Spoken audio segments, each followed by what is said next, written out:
Uno de los grandes problemas del Perú es que tenemos no solamente una tremenda crisis de valores, sino una tremenda crisis de liderazgo. Por favor, ¿me puede explicar por qué hemos llegado nosotros a este nivel? Antes se era tan confrontacional, tan peleón, las personas eran los primeros ministros, podían darse estos lujos porque ya no solamente se ve un ataque, sino hasta la burla, ¿no? Sí, efectivamente acá hay un tremendo problema de liderazgo que ha venido degenerando a lo largo de los años debido Exitosa. a la forma como hemos estado eligiendo a las personas que rigen a nuestro país. Hay un factor de contexto que cada vez la gente está más achorada y más fosforito, pero aquí hay un tema de liderazgo. ¿A qué me refiero con eso? Para identificar un líder en una organización estudiantil, en una empresa, en una asociación sin fines de lucro, en un ministerio, se hace un perfil. Y hay 4 características fundamentales que debe tener este líder. En primer lugar, tiene que tener carácter para que inspire respeto, pero no debe de ser colérico, ¿no? Pero si analizamos el comportamiento de nuestro premier, él se va a imponer, pero no demostrando carácter en el sentido genuino, sino mostrando enfado. Entonces, con esa fuerza, digamos, del tono de voz o de la ironía, va a querer imponer. En segundo lugar, el líder debe tener conocimientos, pero que a la vez aplica adecuadamente. En contraste, vemos que sus conocimientos de historia alemana, de la Segunda Guerra Mundial y de los grandes líderes es imprecisa. Mejor que no supiera y se quedara callado, pero distorsiona la información y los aplica de manera paupérrima, porque en todo caso, si hubiera sido correcto ese acontecimiento, no era pertinente para lo que quería demostrar, no un modelo de desarrollo. Entonces ahí tenemos otro problema. En tercer lugar, el líder tiene que ser dialogante, abierto, escuchar, entender y sobre eso responder a otras opiniones y posturas. Pero acá estamos viendo que es cerrado, no escucha y cuando alguien no coincide con su idea lo maltrata o lo margina, como en el caso de la prensa o como en el caso que los manda a leer Coquito o a un análisis psiquiátrico de inteligencia que probablemente no salga muy bien.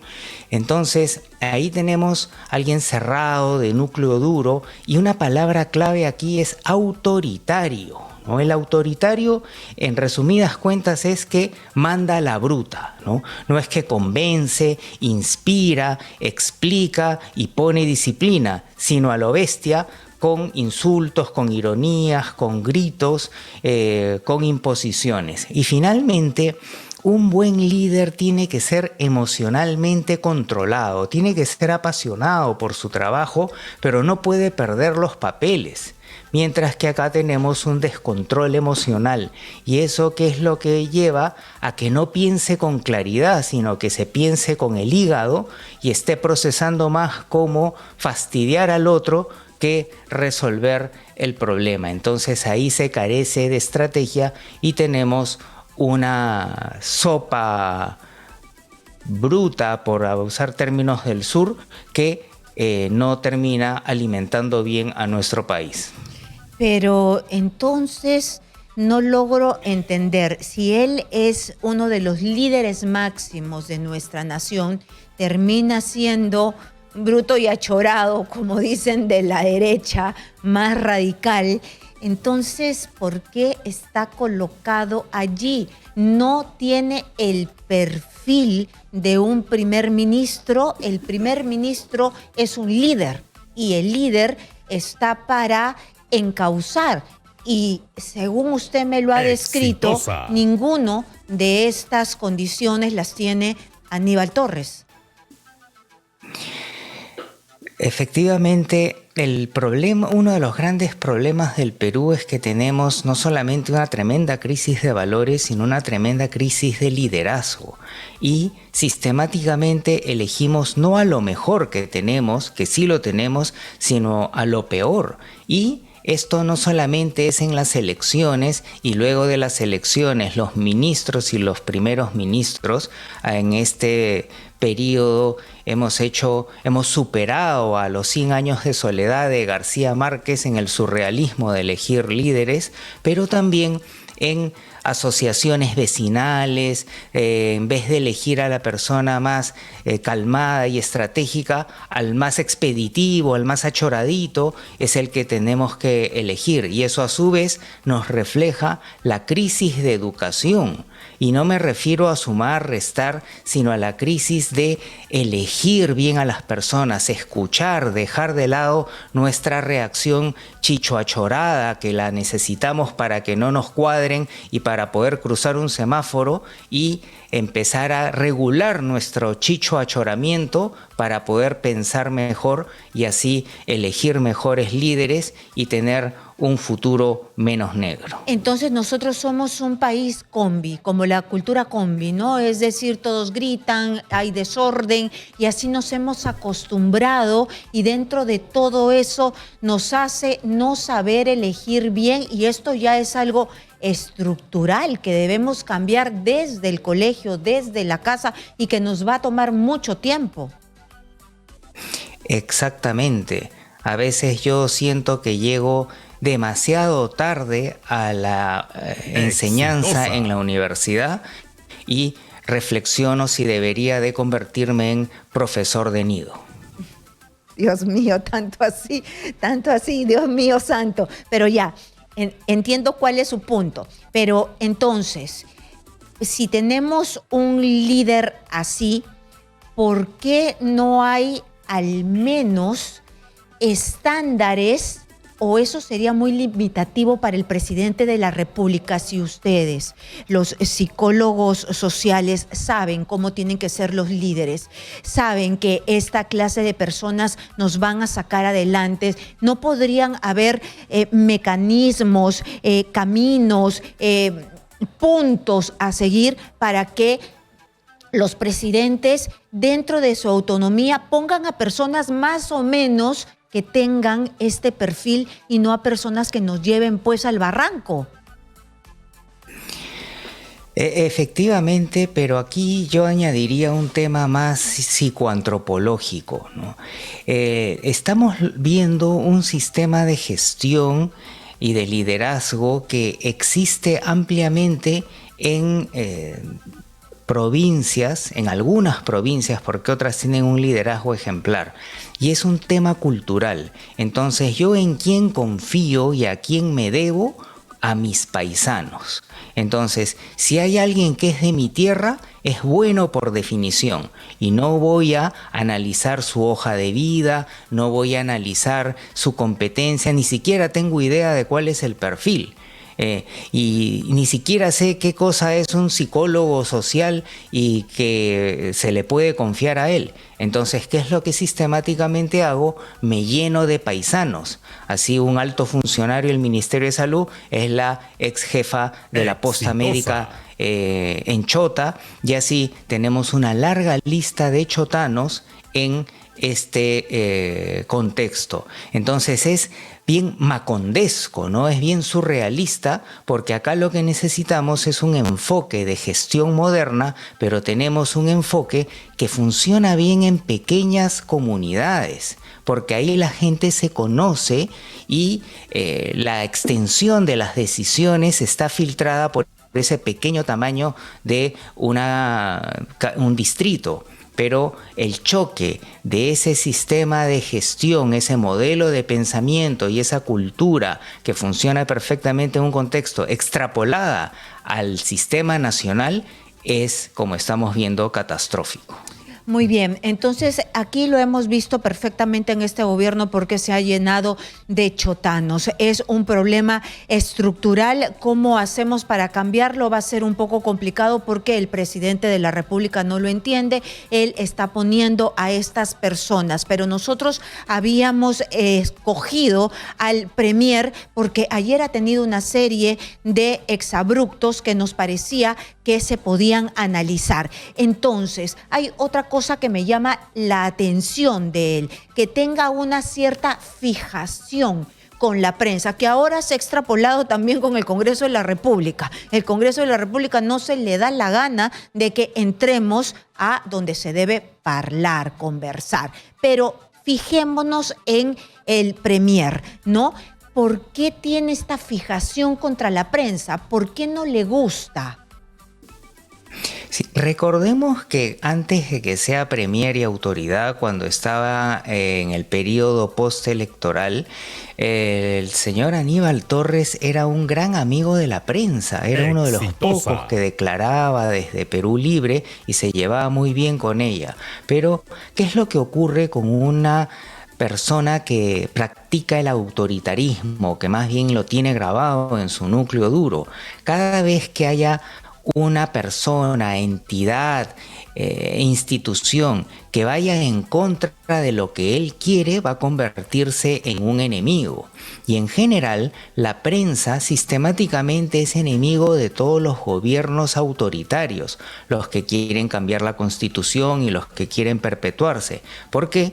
Porque parte del lavado cerebral que se hace es tener una sola idea y una sola imagen, al estilo Putin, ¿no? Que trata de manejar la opinión pública de su país en una sola dirección. Entonces, cuando hay otras opiniones y sobre todo cuando son críticas, cuando le hacen preguntas incómodas, se convierte no solamente en un fastidio, objeto de sus reacciones, sino que también se convierte en un problema práctico y lo que hay que hacer es silenciarla, inhibirla y bajarle el valor que pueda tener la prensa en institución fundamental para el desarrollo, la democracia y la libertad.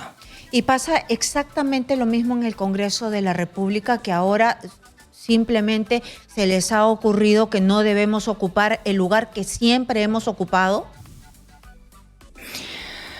Bueno, partamos de que la población tiene una gran desaprobación al presidente, pero el Congreso tiene una desaprobación peor. Entonces, la sabiduría popular está detectando ahí algo, y ahí va a haber un grupo que quiere mantener su popularidad, o sea, el populismo, es decir, de agradar a las personas, así eso sea bueno o malo para el país, está clarísimo como norte magnético para el Congreso. Entonces, la prensa, cuando se documenta y trata de destapar ese populismo que lo hacen simplemente para agradar, no importa que destruyan al país en ese camino, la prensa se convierte en un enemigo para su popularidad y van a tratar de sacarla del camino. Entonces estamos utilizando términos gastronómicos, estamos fritos por todos lados.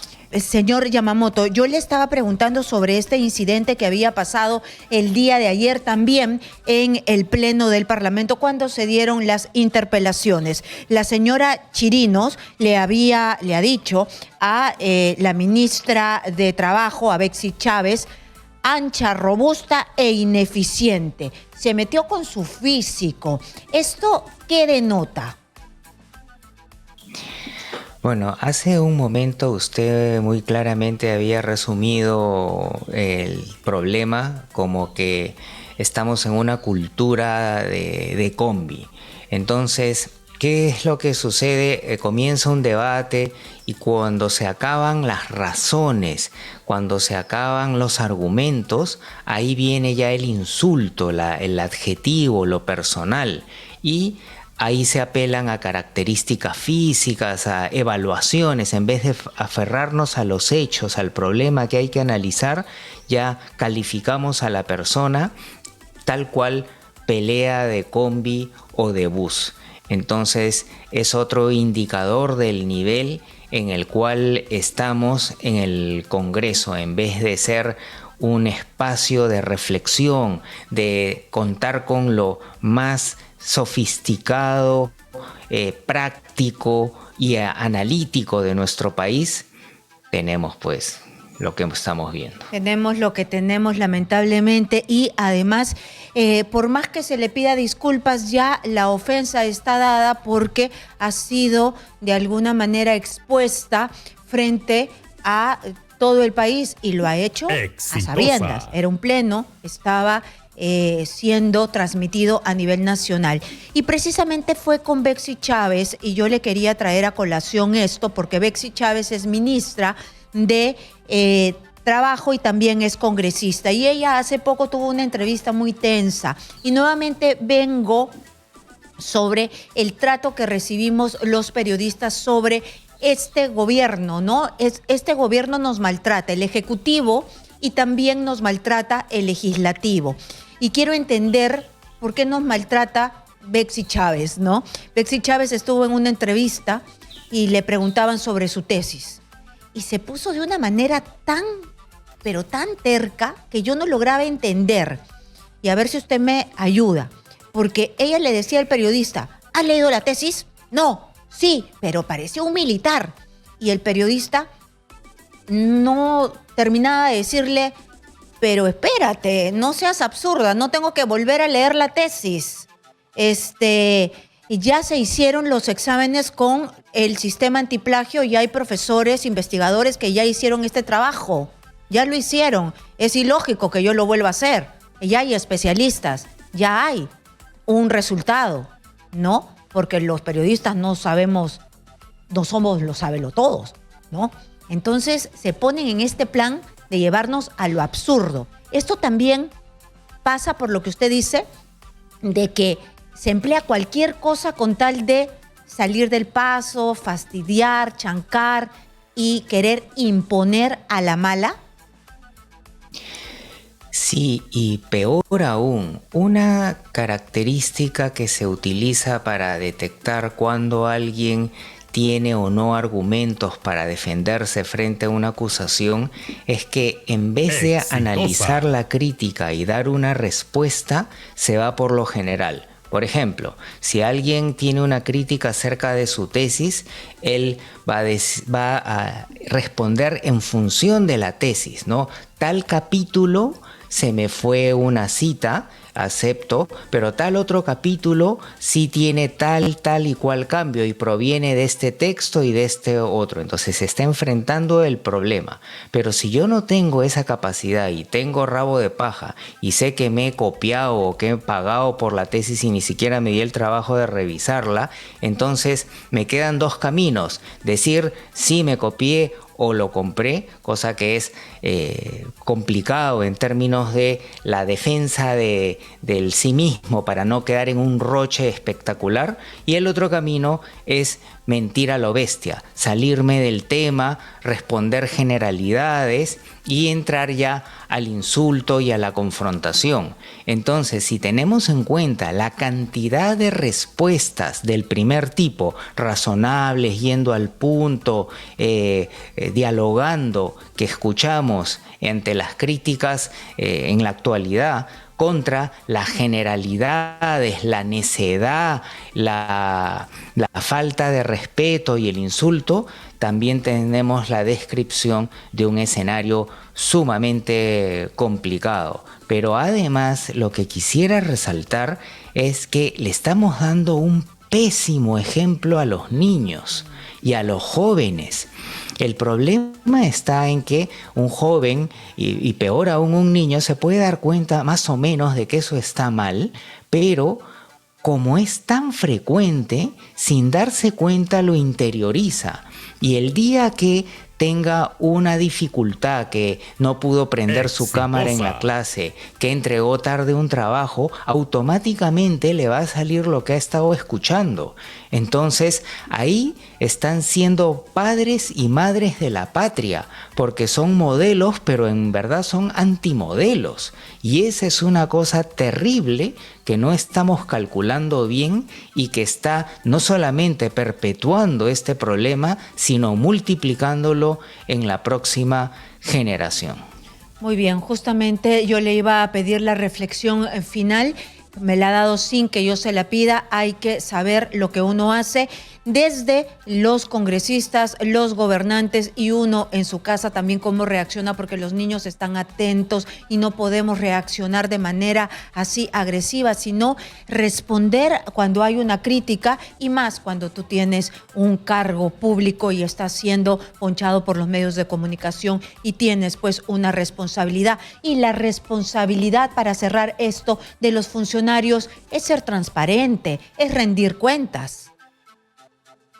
Sí, y acá los padres, tienen una chamba bien importante, porque como estamos ametrallados de todas estas cosas constantemente, hay que decirles, mira, qué pena, ¿no? Pero no qué pena general, sino en vez de responder a las preguntas o aceptar sus errores si los tuvieron, nos están meciendo, ¿no? No hay que hacer esto, ¿no? Y lo más importante, en tu estudio no vayas a copiar, porque dicho sea de paso, los índices de copiadera y de piratería, esta es la puntita del iceberg, ¿no? Es la estalactita del glaciar, y es parte generalizada de nuestra cultura. Entonces hay que reflexionar con los niños y cortar ese círculo vicioso y permanentemente darle el mensaje correcto, y que se den cuenta que eso está mal. Y eso lo podemos hacer en casa, y lo tenemos que hacer en casa, por el bienestar y desarrollo de nuestros hijos